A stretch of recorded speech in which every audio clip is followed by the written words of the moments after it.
আসসালামাইকুম বন্ধুরা, তোমরা কেমন আছো? আশা করি তোমরা ভালো আছো, সুস্থ আছো। আল্লাহর রহমতে আমরাও ভালো আছি, সুস্থ আছি তোমাদের দোয়ায়। তো আজকে আমি রান্না করব ধনে পাতার বিরিয়ানি। ধনে পাতার বিরিয়ানি রান্না করব। আর এখানে একটু মুরগির মাংস দিব, তাই আমি দুইটা মুরগি নিছি, বিরিয়ানির সাথে দিব। আর নতুন আলু দিব, ধনে পাতা দিব। তো তোমরা কেউ ধনে পাতার বিরিয়ানি কখনো খাইছো?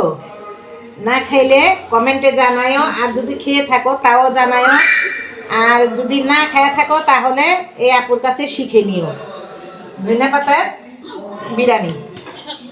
তো শীতের দিনে শীতের সবজি দিয়ে বিরিয়ানি রান্না করা, নতুন আলু দিয়ে রান্না করা খেতে অনেক ভালো লাগে। তো আমি আজকে রান্না করব, দেখো তোমরা ভালো লাগলে তোমরা বাসায় ট্রাই করে দেখবা। আর মনে করে এই আপুটাকে লাইক দিবাই। লাইক দিয়ে মানুষ উঠায় নেয়, এটা কোনো মনে করো টাকা পয়সার জিনিস। লাইক একটা মূল্যবান জিনিস। লাইক একজনের দিলে আর একজনে পাইলে ভিডিওটা সুন্দর ফরিয়তে যায় আর ভিডিওটা বাড়ে। লাইক দিয়ে লাইক উঠায় নেয় কেমন মানুষ, ওটাই বুঝলাম না। এখন লাইক দিতে কোন জায়গা পেয়ে, আর ধন সম্পদ হইলে মানুষের সঙ্গে কি কলজাটা কাঁপবনি। তো বন্ধুরা, আমার ভালোবাসার মানুষরা, তোমরা আমার ভিডিওতে লাইক কমেন্ট করে আমার পাশে থেকো। আর আমার ধনে পাতার বিরিয়ানিটা রান্না দেখতে চাইলে পুরোটা ভিডিও দেখবা, স্কিপ করবা না। আর লাইক অবশ্যই করবা। আর নতুন যারা আছো আমার ভিডিওতে এখনই একটি লাইক করে আমার ভিডিওটি দেখা কন্টিনিউ করবা। আর যারা করে গেছো অলরেডি তাদেরকে অনেক অনেক ধন্যবাদ।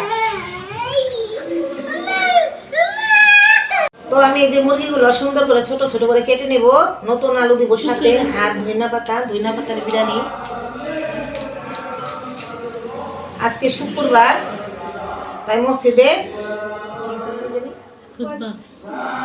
খুতবা হইতাছে বন্ধুরা, মসজিদে। আর তোমরা আজকে কে কি রান্না করে খাবে কমেন্টে জানাইও আমার বন্ধুরা।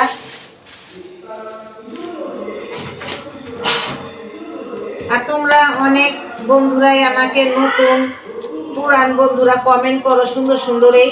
তো একদিন আমি কমেন্টের ভিডিও করব, তোমাদের নাম বলবো। আর তোমরা আমাকে সুন্দর সুন্দর করে ভালোবাসা দাও, কমেন্ট করো, সেটাও বলবো। তো আমি মুরগিগুলো সব পিস করে নিব।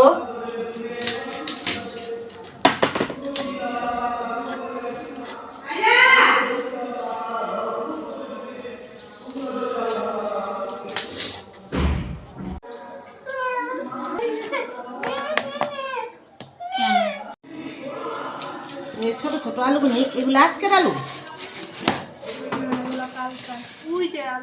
আমি তো একটু কেলে আলু। তো এই যে আলু,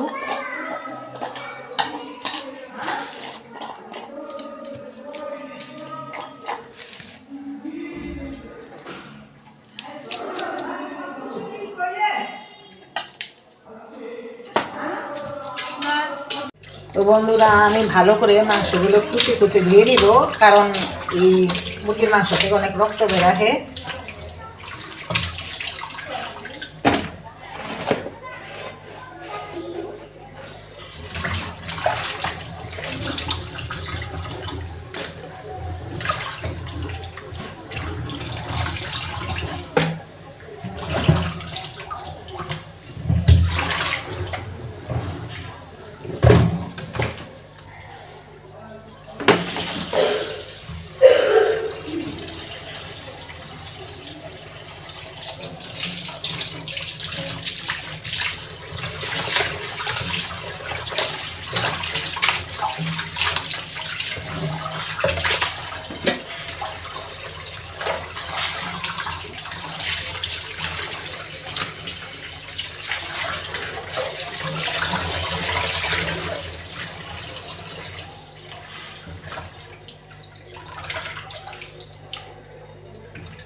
এই তো পরিষ্কার করে দেওয়া হয়ে গেছে মাংসটা। তো মাংসটা আমি একটু ভেজে নিব।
এই যে এরকম করে সবগুলো মাংস আমি ভেজে নেব।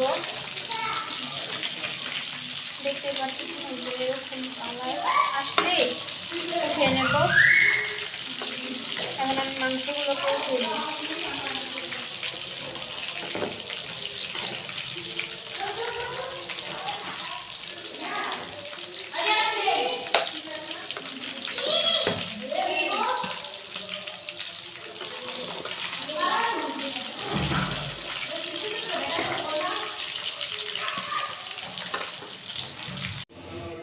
তো বন্ধুরা, এই যে দেখো আমি নতুন আলু দিয়ে বিরিয়ানিটা রান্না করব। তো আলু আর পানি একসাথে সিদ্ধ দিছি। তো তোমরাও চাইলে এইভাবে করতে পারো, চাইলে কষাও করতে পারো। তো আমি আলু আর পানি একসাথে সিদ্ধ দিছি। আর এই যে এখন বিরিয়ানির জন্য সব মশলাগুলো দিয়ে দিব। এটা হচ্ছে আদা রসুন বাটা। তো আমি আজকে কষাবো না। আর এই যে 2 চামচ দিয়ে দিলাম আদা রসুন বাটা। আর এই তো লবণ মন ভুলা।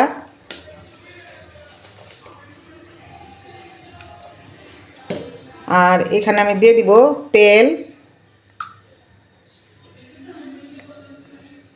এগুলো ভালো করে বলক আসলে আমি তারপর চালটা ছাড়বো।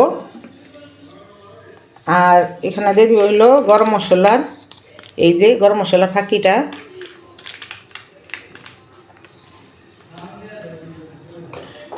আর আমি এদিকে দিব আলাম গরম মশলা, তেজপাতা সব কিছু মিলিয়ে আমি এটা একটা বলক দিয়ে নিব।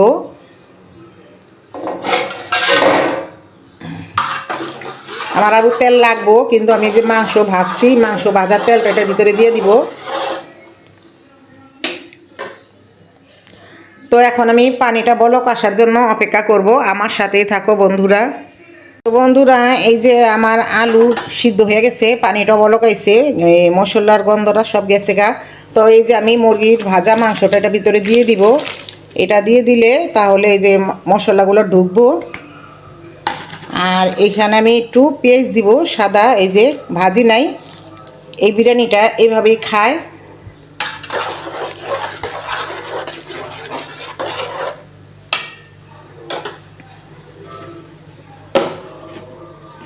তো আমরা এখানে কাঁচামরিচটাও দিয়ে দিব। আর নামানোর আগে আমি যেটা নিয়ে বিরিয়ানিটা রান্না করা সেটা দিয়ে দিব। তো তোমরা দেখতে থাকো কি দিব।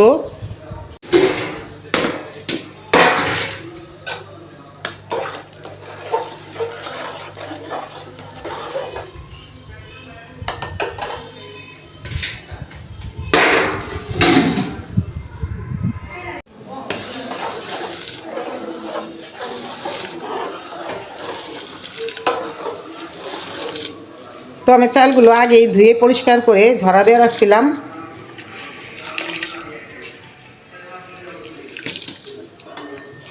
আর চাল দেওয়ার সাথে সাথে লাড়া দিতে হইব, না হলে নিজ দিয়ে মনে করো ইয়ে হয়ে থাকবো, ওই যে মাংসগুলো আলুগুলো একসাথে মিশবে না। তো আজকে আমি অনেকগুলো বিরিয়ানি রান্নাছি, বড় পাতিলায় বসাইছি। আর আমরা সবসময় শুক্রবার দিন বা পোলাও রান্না করলে 2 বেলাটা একসাথে রান্না করি।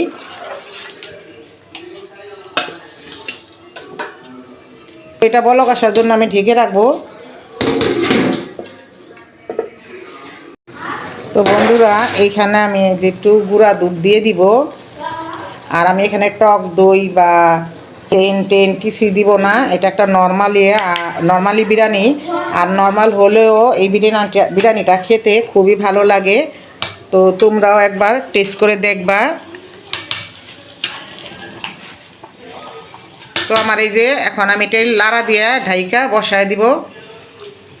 বন্ধুরা, এই তো দেখো আমার বিরিয়ানির কালারটা খুবই সুন্দর হয়েছে। আর এই যে দেখো ধইনা পাতার বিরিয়ানি। তোমরা বলবা যে ছি আপু কি রান্না করে, তোমরা একবার এরকম বাসায় ট্রাই করে রান্না করে খেয়ে দেখবা, খুবই ভালো লাগবো। এই রেসিপিটা ধইনা পাতার বিরিয়ানিটা দেখতে খুবই ভালো লাগে আর খেতেও ভালো লাগে।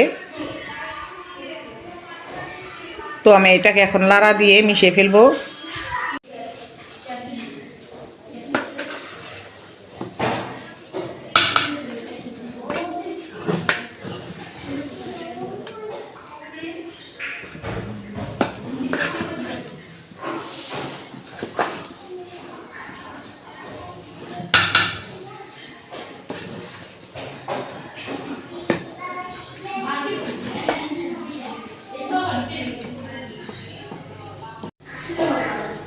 তো এই তো বন্ধুরা, আমার বিরিয়ানিগুলো হয়ে গেছে, ধইনা পাতাগুলো সব মিশে গেছে, গলে গেছে। তো আমার রেসিপিটা আজকে এই পর্যন্ত ছিল। তো ভিডিওটা আর বেশি বড় করব না। আর তোমরাও কমেন্টে জানাও কীরকম হয়েছে ধইনা পাতার বিরিয়ানিটা। তো সবাই ভালো থাকবে, সুস্থ থাকবে। আজকে এই পর্যন্তই। আল্লাহ হাফেজ।